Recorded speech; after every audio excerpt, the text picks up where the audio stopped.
আসসালামু আলাইকুম প্রিয় এসএসসি 26 শিক্ষার্থী। তোমাদের আজকের অলরেডি একটা পরীক্ষা শেষ হয়েছে। নেক্সট তোমাদের পরীক্ষা হচ্ছে বায়োলজি বুধবারে। তো বায়োলজি তোমাদের হচ্ছে শর্ট সিলেবাস। এই শর্ট সিলেবাসে অধ্যায়ের সংখ্যা খুব কম, অর্থাৎ টোটাল 60টা অধ্যায় 1 থেকে 4 এবং হচ্ছে 11 থেকে 13। তোমরা জানো যে বায়োলজি টোটাল অধ্যায় কয়টা, 14টা। তো এর মাঝখান থেকে শুধুমাত্র 60টা অধ্যায় তোমাদের এসএসসি পরীক্ষার জন্য আছে। এখন এই যে তোমার টোটাল 60টা অধ্যায় থেকেই প্রতিটা অধ্যায় থেকে এক একটা সৃজনশীল থাকবে এবং কোনো একটা অধ্যায় থেকে হয়তো দুইটা সৃজনশীল থাকবে। এবং তোমরা এই যে 1 থেকে 4 এবং 11 থেকে 13 এই 7টা অধ্যায় এখন লাস্ট সময় কিভাবে পড়বা, একদম সহজে কিছু বিষয় তোমাকে আমি ক্লিয়ার করে দিব এবং সহজে যাতে তুমি একটা কমপ্লিট প্রিপারেশন নিয়ে পরীক্ষা হলে যেতে পারো, আমি সেটাই তোমাকে সাহায্য করব। তাহলে অধ্যায় 1 থেকে 4 আমরা জানি যে অধ্যায় 1 এর কিছু গুরুত্বপূর্ণ জিনিস আছে, তাই না? তাহলে অধ্যায় 1 আমরা জানি এটা হচ্ছে জীবন পাঠ। এখানে কিছু কমন জিনিস আছে। এই ক্ষেত্রে আমার কিছু জিনিস বের করতে হবে। তুমি যখন পড়বা, পড়ার সময় অবশ্যই তোমার কিছু বিষয় খেয়াল রাখতে হবে যে আমি একটা অধ্যায় যখন পড়তেছি আমি কতটুকু সময় নিচ্ছি। মনে করো আজকের হচ্ছে কত তারিখ, আজকের হচ্ছে 17 তারিখ। তাহলে আজকের আমি কতটুকু সময় নিয়ে কতগুলো অধ্যায় শেষ করতে পারবো, এই ব্যাপারগুলো কিন্তু আমার মাথায় থাকতে হবে। তাহলে আজকের হচ্ছে জীবন পাঠটা বললাম, তাহলে অধ্যায় 1 জীবন পাঠ। এখানে তেমন কিছু নাই, তোমার বেশি সময় এখানে দেওয়ারই দরকার নেই। তুমি আধা ঘন্টা, সর্বোচ্চ আধা ঘন্টা 40 মিনিটের মধ্যে জীবন পাঠটা শেষ করে ফেলে একদম। তাহলে এখানে কি আছে, এখানে বেশিরভাগ সময় তোমার শ্রেণীবিন্যাস, শ্রেণীবিন্যাস শ্রেণীবিন্যাস কাকে বলে, শ্রেণীবিন্যাস কাকে বলে এগুলা। তারপর হচ্ছে দ্বিপদ নামকরণ, দ্বিপদ নামকরণ কি এগুলা আসে, তাই না? এইগুলার মধ্যে এখন জীবন পাঠ থেকে আরেকটা গুরুত্বপূর্ণ সৃজনশীলের গ এবং ঘয়ে বেশি আসে, সেটা হচ্ছে দ্বিপদ নামকরণের একটা পদ্ধতি আছে। দ্বিপদ নামকরণের পদ্ধতি এটা মাঝে মাঝে পরীক্ষায় আসে এবং গ এবং ঘয়ে বেশি আসে, যেটা সেটা হচ্ছে আমরা জানি পুরো জীবজগৎকে কয়টা ভাগে ভাগ করা হয়েছে। জীবজগৎকে দুইটা ভাগে ভাগ করা হচ্ছে, দুইটা ভাগে ভাগ করা হয়েছে এবং এই দুইটা ভাগে যে ভাগ করা হয়েছে আমরা জানি দুইটা ভাগে ভাগ করার পরে কি হচ্ছে, সুপার কিংডম অন আর হচ্ছে super kingdom two. Super kingdom one এবং সুপার কিংডম টু, এগুলোকে আবার 5টা রাজ্যে, কয়টা রাজ্যে, 5টা রাজ্যে বিভক্ত করা হয়েছে আমরা জানি। এবং এই 5টা রাজ্য যে আছে, মনেরা, প্রতিষ্ঠা, ফানজাই, অ্যানিমেলিয়া, আর একটা হচ্ছে কি প্লান্টি। ঠিক আছে? তাহলে হ্যাঁ, এই 5টা রাজ্য। তো মোটামুটি তোমাদের পরীক্ষা এই অধ্যায় থেকে বিশেষ করে এই বিষয়গুলোর মধ্যে থেকে পরীক্ষা আসে। আমি সৃজনশীলের কথা বললাম। তাহলে দ্বিপদ নামকরণ কি, শ্রেণীবিন্যাস কাকে বলে একটু জোরালো দিয়ে পড়বা। তারপর হচ্ছে নেস্টেড হায়ারার্কি, এটা পরীক্ষা আসতে পারে। নেস্টেড হায়ারার্কি আসতে পারে। হায়ারার্কি কাকে বলে এটা পড়বা। শ্রেণীবিন্যাস কাকে বলে, দ্বিপদ নামকরণ কি, দ্বিপদ নামকরণের পদ্ধতি আছে, এটা সংক্ষেপে একটু পড়ে ফেলবা। সেটা হচ্ছে জীবজগৎ, সুপার কিং, মনেরা, প্রতিষ্ঠা, ফাঞ্চা, অ্যানিমেলিয়া, প্লান্টিক, এগুলো বৈশিষ্ট্যটা একবার দেখে নিবা। Just enough. এখানে একটা গুরুত্বপূর্ণ প্রশ্ন, সেটা হচ্ছে ঘ নাম্বারে আসে যে কোনটা থেকে কোনটা বেশি, মনেরা থেকে প্লান্টি রাজ্য কোনটা বেশি উন্নত, এটা পরীক্ষায় আসে। হ্যাঁ, অর্থনৈতিকভাবে কোনটা বেশি উন্নত, এটা পরীক্ষায় সবসময় আসে। সুতরাং এই অধ্যায় থেকে বেশি কিছু পড়ার দরকার নাই। শ্রেণীবিন্যাস কাকে বলে, দ্বিপদ নামকরণ কি, নেস্টেড হায়ারার্কি কি, বা দ্বিপদ নামকরণের পদ্ধতি কি, জীবজগৎকে কয়টা ভাগে ভাগ করা হয়েছে, দুইটা ভাগে, একটা super kingdom one, super kingdom two, Monera, প্রতিষ্ঠা, ফানজে, অ্যানিমেলিয়া, প্লান্টি, এগুলোর কিছু কিছু জিনিস লাগবে। আর একটা জিনিস সেটা হচ্ছে মনেরা, প্রতিষ্ঠা, ফানজি এর ভিতরে কিছু সংজ্ঞা আছে, ছোট ছোট সংজ্ঞা, ডেফিনেশন আছে, এটি একটু দেখে যাবা তাহলে এনাফ, আর কিছু লাগবে না। এটা হচ্ছে অধ্যায় 1। আমি আবারও বললাম, তুমি সর্বোচ্চ 40 মিনিটের ভিতরে শেষ করে ফেলবা, আজকে রাত্রের ভিতরে শেষ করে ফেলবা। এরপরে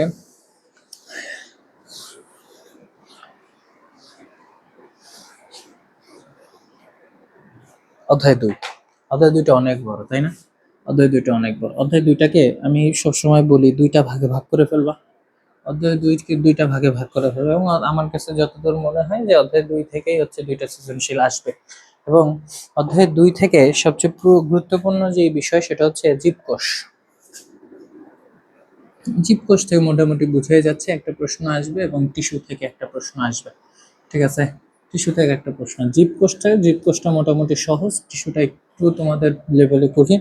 জীবকোষ থেকে গুরুত্বপূর্ণ যেটা আসে পরীক্ষায় সেটা হচ্ছে তোমাদের কোষ প্রাচীরটা আসে মাঝে মাঝে, কিন্তু সবচেয়ে বেশি ইম্পর্টেন্ট মাইটোকন্ড্রিয়া,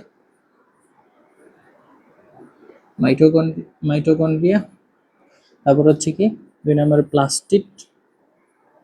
প্লাস্টিড। এখন মনে রাখবা, এগুলো যখন পড়তে যাবা সবার আগে মাস্ট মাস্ট মাস্ট চিত্র আঁকবা, এটা ফরজ। চিত্র আঁকতে হবে কিন্তু মাস্ট। মনে রাখবা বায়োলজিতে তুমি লেখার সময় পাও কিংবা না পাও, সবার আগে চিত্র দিবা। কারণ চিত্র যদি আঁকো, অন্য লেখা নাও লিখো, তাহলে 3-এ তোমাকে 2 দিবে। আর যদি চিত্র না দিয়ে সারা খাতা ভরে ফেলো 10 মিনিট কাটাই দাও, তারপরে তুমি 1.5 পাবা। যদি চিত্রের জায়গায় লেখার সারা খাতা ভরে দাও, ঠিক আছে। সুতরাং চিত্র দেওয়াটা মাস্ট। যেখানে তুমি সুযোগ পাবা সেখানেই চিত্র দাও, যেখানে সুযোগ পাও সেখানেই চিত্র দাও। মনে হচ্ছে যে আমি এখানে চিত্র দেওয়াটা যুক্তিযুক্ত, ঠিক আছে, তুমি সেখানে চিত্র দাও। তুমি যদি পারো তুমি সেখানে চিত্র দাও। তাহলে মাইটোকন্ড্রিয়া এবং প্লাস্টিডের ভেতরে 2টা চিত্র, মাইটোকন্ড্রিয়ার চিত্র, প্লাস্টিডের চিত্র, এই 2টা চিত্র মাস্ট প্র্যাকটিস করতে হবে। এরপর হচ্ছে নিউক্লিয়াসটা প্র্যাকটিস করবা, ঠিক আছে। এইটা গেল। তাহলে টোটাল 3টা, মাইটোকন্ড্রিয়া, প্লাস্টিড, নিউক্লিয়াস, সবগুলোর এই 3টার চিত্র অবশ্যই আগে শেষ করবা। এরপর হচ্ছে দেখো টিস্যুর ক্ষেত্রে আমরা জানি সরল টিস্যু আছে, উদ্ভিদ টিস্যু যেটা সরল টিস্যুটা বেশি ইম্পর্টেন্ট, সরল টিস্যু। এরপর হচ্ছে জটিল টিস্যুটা ইম্পর্টেন্ট, প্রতি বছর আসে জটিল টিস্যু। আর যদি থাকে সেটা হচ্ছে, দেখো আমি ছোট করে দিচ্ছি। আর সবচেয়ে ইম্পর্টেন্ট যেই জিনিসটা তোমাদের পরীক্ষার জন্য থাকে সেটা হচ্ছে একদম সবসময় মানব টিস্যু। এখন মানব পেশি থাকে, কি থাকে? মানব পেশি। তাহলে এই যে পেশি যেটা আছে, পেশি আমরা জানি 3 ধরনের, অনৈচ্ছিক, ঐচ্ছিক, আর একটা হচ্ছে হৃদপেশি। ঐচ্ছিক আর একটা কি হৃদপেশি। তাহলে অনৈচ্ছিক পেশি, ঐচ্ছিক পেশি সবগুলোর চিত্র আছে। তুমি যদি মনে করো যে আমি কখনো পড়ি নাই, তোমার যদি মনে হয় যে আমি কখনো পড়ি নাই, আমি পারবো না, তাহলে আমি তোমার কাছে অনুরোধ করব, সেটা হচ্ছে তুমি অ্যাটলিস্ট সবগুলোর চিত্র এঁকে যাও। সরল টিস্যুর চিত্র আঁকা কোনো ব্যাপারই না, একদম সহজ। আর যে পড়ছে আগে, আর যদি তুমি বুদ্ধিমান হও, তাহলে সরল টিস্যুর চিত্র দেখে বৈশিষ্ট্য মনে রাখা যায়। চিত্র দেখে সবগুলো বৈশিষ্ট্য মনে রাখা যায়। সরল টিস্যুর চিত্রটা এঁকে ফেলো। আর মানব পেশি, এটা পেশি চিত্র তো সহজ, খুব সহজ। তাহলে মানব পেশির চিত্রটা আঁকবা, খুব সহজ। এরপর জটিল টিস্যু, যদি পারো করে যাও। তবে এই 3টে থেকে আসবে ইনশাল্লাহ, ঠিক আছে। যেহেতু আমি সবগুলো বোর্ডের কথাই বলতেছি, সুতরাং আমি নির্দিষ্ট করে বলবো না, কিন্তু সরল টিস্যু, জটিল টিস্যু এবং মানব পেশি থেকে প্রশ্ন থাকতে পারে, অথবা সরল টিস্যু প্রশ্ন একটু সহজ হলে মানব পেশি থেকে প্রশ্ন থাকবে। আর যদি কঠিন হয় তাহলে জটিল টিস্যু আহ জটিল টিস্যু থেকে প্রশ্ন থাকবে। আচ্ছা, এখানে আর একটা গুরুত্বপূর্ণ জিনিস, সেটা হচ্ছে ঘ নাম্বারে যে প্রশ্নটা আসে এখানে, ঘ নাম্বার। তাহলে ঘ নাম্বারে যে প্রশ্নটা আসে, এই ঘ নাম্বারের প্রশ্নটায় একটা গুরুত্বপূর্ণ জিনিস, সেটা হচ্ছে কোরিলেট করে দেয়, ঠিক আছে। যে ক্লোরোপ্লাস্ট যদি না থাকে তাহলে জীবজগৎ কি ধরনের ক্ষতি হতে পারে, বা জীবজগতের উপর প্রভাব কি, বা মাইটোকন্ড্রিয়া যদি না থাকে তাহলে জীবজগতের উপর প্রভাব কি, এই ধরনের একটা প্রশ্ন কোরিলেট করে দিতে পারে, ঠিক আছে। সুতরাং অধ্যায় 2 থেকে তুমি যদি এগুলো পড়ো, এখন তুমি একটা জিনিস খেয়াল করো, অধ্যায় 2-এ বেশিরভাগই হচ্ছে চিত্র। সুতরাং আমি বারবার তোমাকে বলতেছি, তুমি চিত্র আঁকো, বেশি করে চিত্র আঁকো। তুমি যতবারে চিত্র আঁকো, বারবার আঁকো। তোমার কাছে মনে হচ্ছে আমি যে পরীক্ষার দিন সকালে চিত্র এঁকে যাব, তাহলে তুমি সবচেয়ে বড় ভুল করবা। এখন থেকে চিত্র আঁকো, ঠিক আছে। এরপরে গুরুত্বপূর্ণ জিনিস অধ্যায় 3 থেকে সবসময় প্রশ্ন আসে, কারণ এটা একটা বেসিক জিনিস। অবশ্যই অধ্যায় 2 বেসিক, অধ্যায় 3টা হচ্ছে বেসিক জিনিস, কোষ বিভাজন। এখান থেকে প্রতি বছর প্রশ্ন আসে। তাহলে অধ্যায় 3-এ আসলে আহ তোমাদের তেমন কিছু নাই। যদি আমি এইচএসসির সাথে তুলনা করি, তাহলে তোমাদের আসলে কিচ্ছুই নাই অধ্যায় 3-এর ক্ষেত্রে আমরা জানি কোষ বিভাজন আছে। এমাইটোসিসটা বলতে কি বোঝায়, এটা একটা ইম্পর্টেন্ট প্রশ্ন। এমাইটোসিস বলতে কি বোঝায়, এটা খ নম্বরে আসে। ঠিক আছে, অনেক সময় ক নম্বরে আসতে পারে। অ্যামাইটোসিস বলতে কি বোঝায়, সাইটোকাইনেসিস কি, সাইটোকাইনেসিস কি, সাইটোকাইনেসিস কি, ক্যারিওকাইনেসিস কি, ক্যারিওকাইনেসিস কি, ক্যারিওকাইনেসিস, ক্যারিওকাইনেসিস কি, এটা হচ্ছে গুরুত্বপূর্ণ, ক নম্বরে মাঝে মাঝে আসে। অ্যামাইটোসিস বলতে কি বোঝায়, তারপরে খ নম্বরে আসে যে তোমরা জানো রাসমূলক বিভাজন, রাসমূলক বিভাজন, আহ,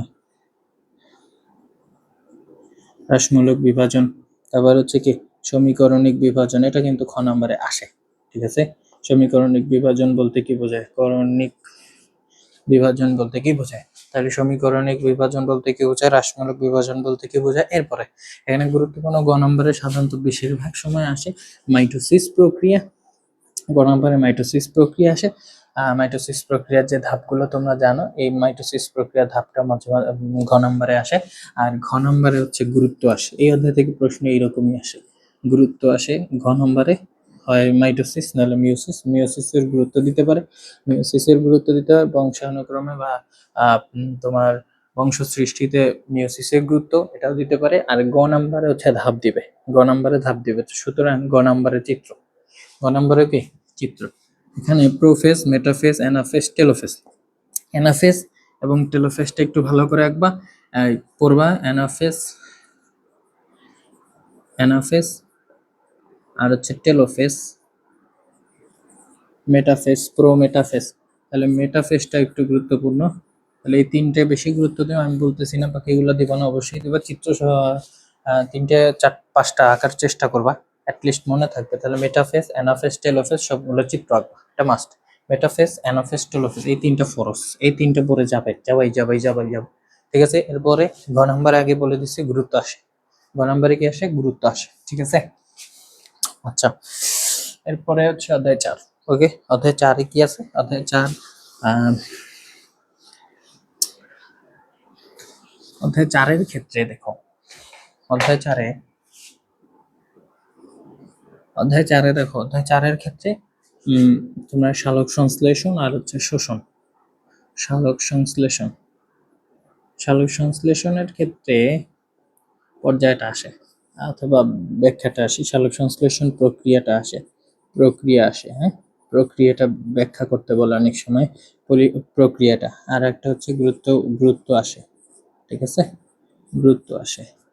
আর শোষণের ক্ষেত্রে, শোষণের ক্ষেত্রে এটিপি হিসাবটা শিখবা, এটিপি।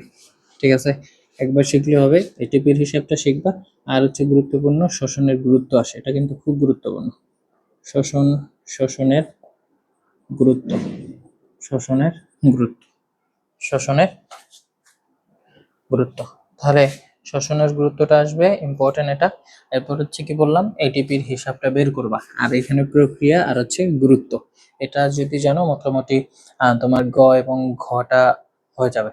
আর ক এবং খ অনেকগুলো আছে, এখান থেকে তুমি এটিপি কাকে বলে এই জিনিসগুলো পড়লেই এনাফ, আর কিছু লাগবে না। অধ্যায় 4, ঠিক আছে, অধ্যায় 4-এ চিত্র আছে মনে হয় দুই একটা, ওইটা করে ফেলবা, আর তেমন কিছু না, একটু ব্যাখ্যা করা লাগে, এটিপির হিসাবটা শিখবা আর শোষণের গুরুত্বটা দেখবা অবশ্যই। আচ্ছা, এখানে আর একটা গুরুত্বপূর্ণ জিনিস আমি একটা বাদ রেখেছি, সেটা হচ্ছে প্রথম দিকে ব্যাপন, ব্যাপন, অবিস্রবণ, অবিস্রবণ এই জিনিসগুলো অবশ্যই পড়তে হবে, ক এবং খ নাম্বারের জন্য এগুলো মাস্ট।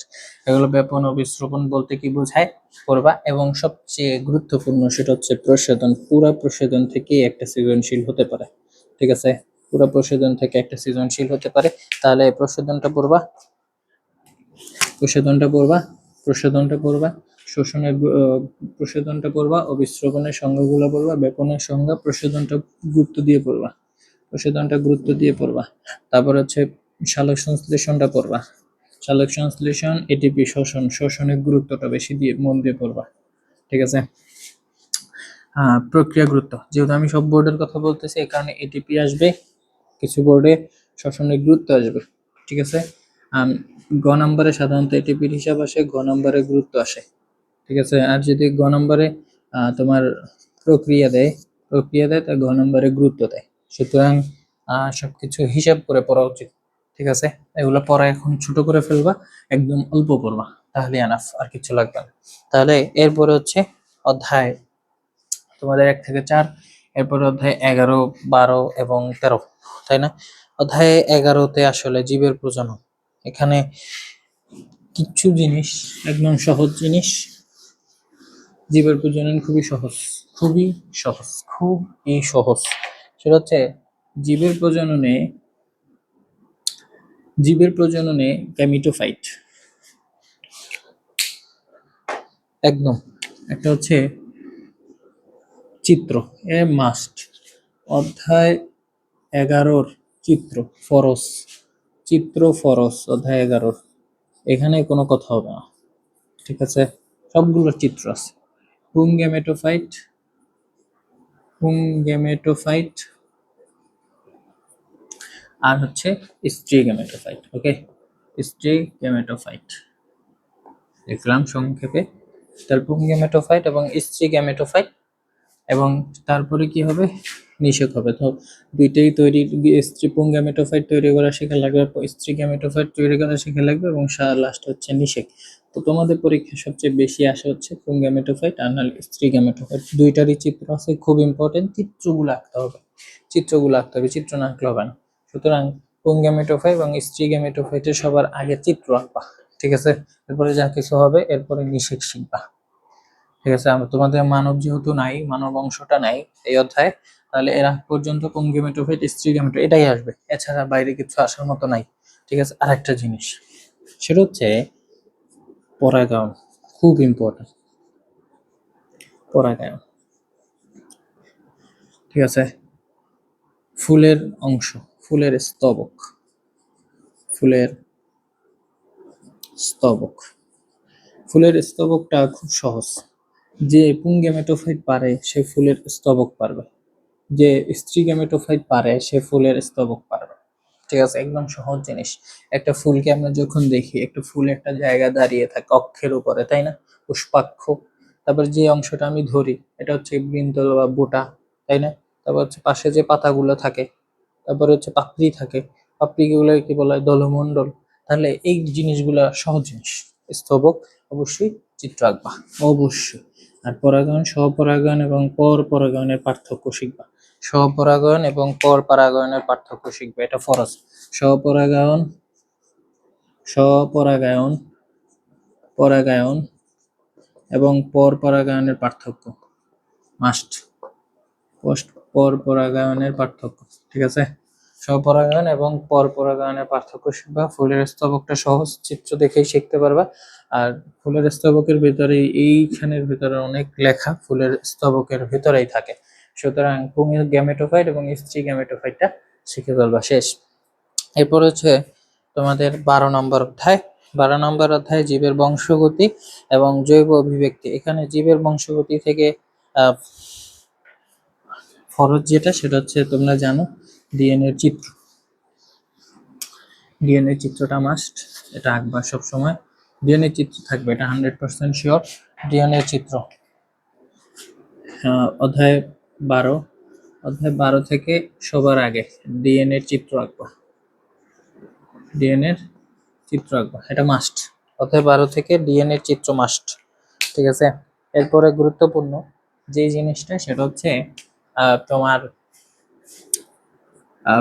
লিঙ্গ নির্ধারণ, লিঙ্গ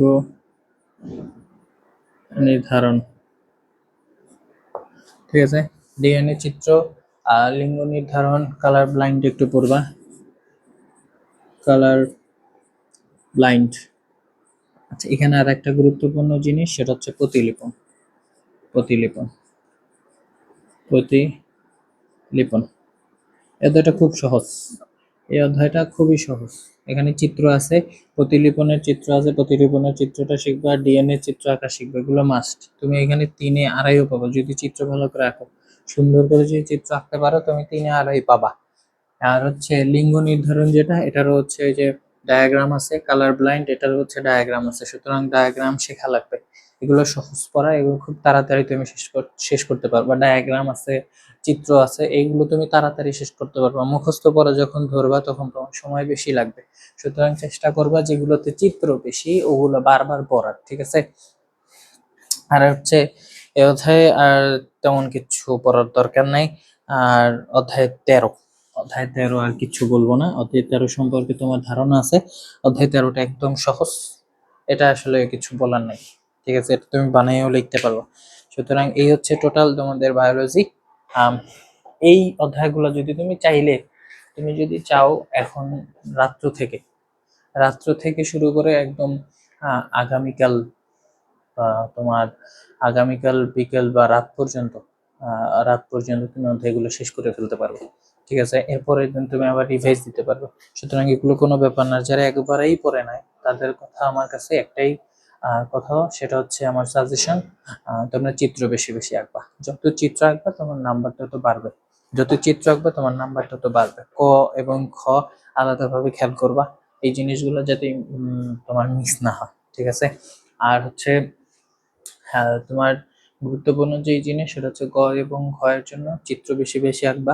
কিছু কিছু জিনিস মুখস্থ হতে পারে, তোমার যদি মনে হয় যে এখন আমার অনেকেরই এটিপিতে সমস্যা, বুঝতে সমস্যা, এটিপির হিসাব বের করাটা খুব টাফ, তাহলে তোমার আমার কাছে মনে হয় তোমার এখন এটিপি নিয়ে না পড়ে থেকে তোমার বাকি পড়াগুলো শেষ করা উচিত। কারণ তোমার সৃজনশীল কটা অনেকগুলো, তুমি সেখান থেকে মাত্র 5টা আনসার করতে হবে। সুতরাং এটা নিয়ে তোমার টেনশনের কিছু নেই, তুমি খুব সহজেই বাকিগুলোর আনসার করতে পারবা, ঠিক আছে? সুতরাং আমার মতামত হচ্ছে তোমার যেগুলোতে চিত্র আছে এই চিত্রগুলো আগে শেষ করো, চিত্রগুলো সুন্দর করে আঁকো, বারবার আঁকো। চিত্র যত সুন্দর হবে বায়োলজি টিচার তত নাম্বার দিতে বাধ্য, তুমি 100% শিওর থাকো। সুতরাং চিত্রগুলা বারবার প্র্যাকটিস করো, ঠিক আছে? বেস্ট অফ লাক, ভালো করে পড়ালেখা করো। আসসালামু আলাইকুম।